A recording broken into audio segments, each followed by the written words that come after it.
Film की शुरुआत होती है और हम एक लड़की को देखते हैं जो कि समुद्र में बहकर एक आइलैंड के किनारे पर आ गई थी।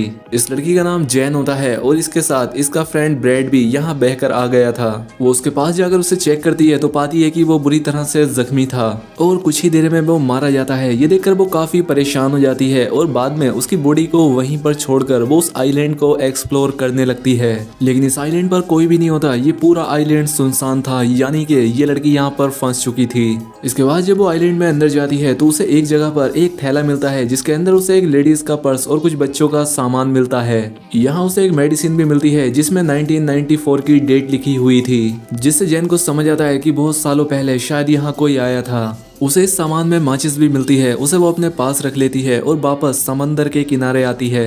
उसे वहां पर गिरा हुआ एक बड़ा सा खोखला पेड़ दिखता है। ये देखकर जैन को आइडिया आता है कि रात में वो अपनी सेफ्टी के लिए इसे सोने के लिए यूज कर सकती है। खैर अब यहाँ पर जैन अपनी पहली रात गुजारती है और सुबह होने पर उठकर वो देखती है कि समुद्र के किनारे कई सारी मछलियां बहकर आ गई थी। उसमें एक छोटी शार्क भी थी जिसका आधा शरीर खाया हुआ था। वो यहाँ से अपने खाने के लिए कुछ मछलियां ले लेती है। तभी जैन की नजर एक जगह पर जाती है जहाँ पर की 3 लोगों की कब्र थी। ये देखकर जैन अपने दोस्त के लिए भी एक ग्रेप खोदती है क्योंकि उसके दोस्त की बॉडी सड़ने लगी थी। खैर अब अगले दिन जैन जब आइलैंड का चक्कर लगा रही होती है तो वो देखती है कि किसी ने उसके दोस्त की बॉडी को निकालकर आधा खा लिया है। ये देखकर जैन काफी घबरा जाती है। उसे कुछ समझ नहीं आता कि आखिर ये किसने किया होगा। उसे लगता है कि जरूर ये काम किसी जानवर का है जो कि इस आइलैंड पर रहता होगा, इसीलिए वो एक लकड़ी को नोकीला करती है और अपने लिए एक हथियार बनाती है। इसके बाद वो आइलैंड के बाहर बैठकर उस जानवर का इंतजार करने लगती है। खैर अब रात हो जाती है और अब जैन को नींद आने लगती है, लेकिन वो जानवर अभी तक यहाँ नहीं आया था। अब अगले दिन जैन की आंख खुलती है और वो समंदर में एक सूटकेस को देखती है। वो सूटकेस को लेने के बारे में सोचती है, इसलिए वो समंदर में जाकर उस सूटकेस को ले लेती है। तभी उसे नीचे कुछ महसूस होता है, इसलिए वो नीचे जाकर देखती है तो यहाँ पर उसे एक बड़ा सा होल दिखता है, जिसे देखकर वो काफी हैरान हो जाती है। खैर अब वो बाहर आकर उस सूटकेस को खोल कर देखती है। उसके अंदर उसे कुछ जूते और कुछ कपड़े मिलते हैं जिन्हें वो पहन लेती है। जब रात होती है तो जैन उस सामान को चेक करने लगती है और उसे उसमें कुछ फोटोज दिखते हैं। वो उन्हें देखने लगती है और समझ जाती है कि यहाँ पर कोई फैमिली छुट्टियां बिताने के लिए आई थी, जिसमें एक कपल और उनके 2 बच्चे थे। तभी जैन के ऊपर से एक प्लेन गुजरता है। ये देखकर जैन अपनी फ्लेयर गन चलाती है, लेकिन इसका कोई फायदा नहीं होता क्योंकि तब तक वो प्लेन जा चुका था। जब फ्लेयर गन की वो बुलेट नीचे आ रही होती है तभी जैन देखती है कि उसकी परछाई में उसे कोई क्रीचर दिखाई देता है। ये देखकर वो काफी घबरा जाती है और आइलैंड की तरफ भागने लगती है और एक जगह पर जाकर छिप जाती है। वो क्रीचर यहाँ आकर जैन को ढूंढने लगता है। इससे जैन और भी डर जाती है और आज की रात इसी तरह से बीत जाती है।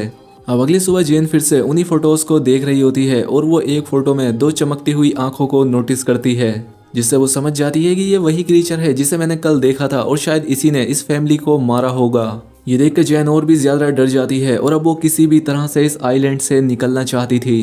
अब इसके बाद वो सूटकेस को खोलती है और उसमें अपनी लाइफ जैकेट डालती है ताकि उसके सहारे वो तैरकर यहाँ से बाहर निकल जाए। इसके बाद वो सूटकेस में बैठकर यहाँ से निकलने की कोशिश करती है, लेकिन वो सूटकेस पलट जाता है। अब उसका ये प्लान फेल हो चुका था, इसलिए वो वापस उसी आइलैंड पर आ जाती है। लेकिन अब उसे उस क्रीचर से बचने के लिए कोई सेफ जगह चाहिए थी, इसीलिए उसे वो गिरा हुआ पेड़ दिखता है। क्योंकि उसमें एक बड़ा सा होल था, इसीलिए वो आज रात उसी में सोने का डिसाइड करती है। खैर अब जब रात होती है तो वो क्रीचर फिर से यहाँ आता है और उसे ये भी पता लग जाता है कि जैन उस पेड़ के होल में छिपी हुई है। इसीलिए वो क्रीचर उस पेड़ को तोड़ने की कोशिश करता है, लेकिन वो ऐसा नहीं कर पाता और थक हार कर वापस चला जाता है। अगली सुबह जैन उस पेड़ से बाहर निकलती है और देखती है कि उस क्रीचर ने कल रात इस पेड़ पर कई वार किए थे, जिससे वो काफी डैमेज हो गया था। इसके बाद वो उससे बचने के लिए एक नया प्लान बनाती है। वो समंदर से कुछ बड़ी मछलियां पकड़ती है और उन्हें वहीं एक पेड़ पर टांग देती है। उसका प्लान था कि जब रात में वो क्रीचर यहाँ आएगा तो वो इन मछलियों को खाकर वापस चला जाएगा और इससे उसकी जान बच जाएगी। अब जैन अगली सुबह उठकर देखती है कि उसका ये प्लान काम कर गया। उस क्रीचर ने यहाँ आकर उन मछलियों को खा लिया था, जिससे जैन की जान बच गई थी। तभी जैन की नजर समंदर के किनारे पर जाती है जहाँ किसी की बॉडी बहकर आ गई थी। ये देखकर वो उस बॉडी के पास जाती है और देखती है कि ये बॉडी काफी सड़ चुकी थी।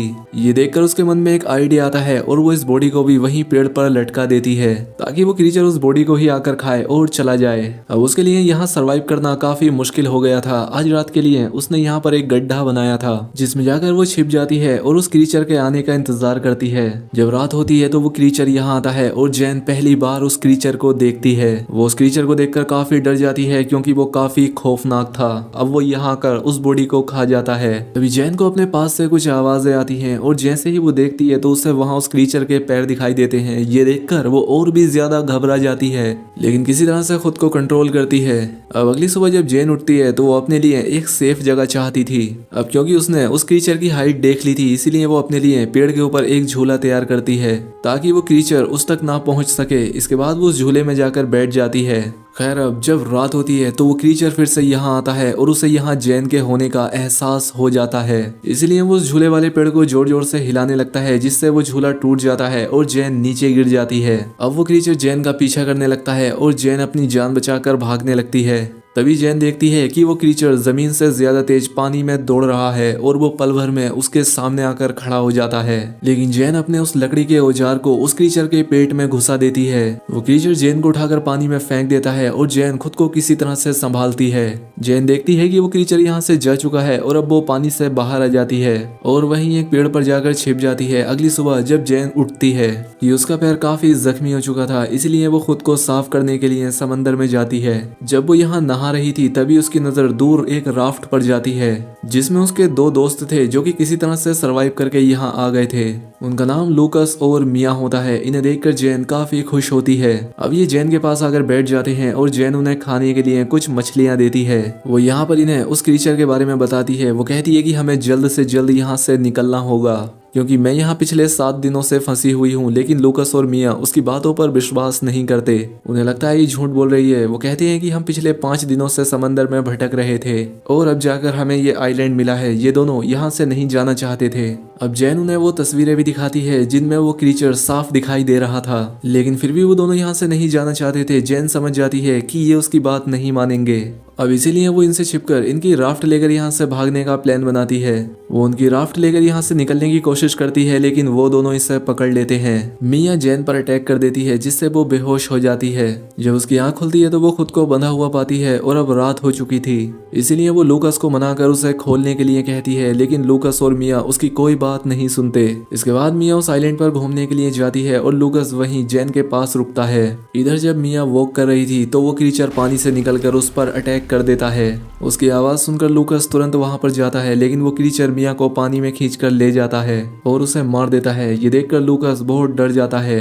वो डर कर एक पेड़ पर चढ़ जाता है। अब सुबह हो जाती है, लेकिन लूकस उस पेड़ से नीचे नहीं आता। अब उसे जैन की बात समझ आ चुकी थी। जैन उससे कहती है कि देखो वो क्रीचर सिर्फ रात में आता है, वो दिन में बाहर नहीं निकलता।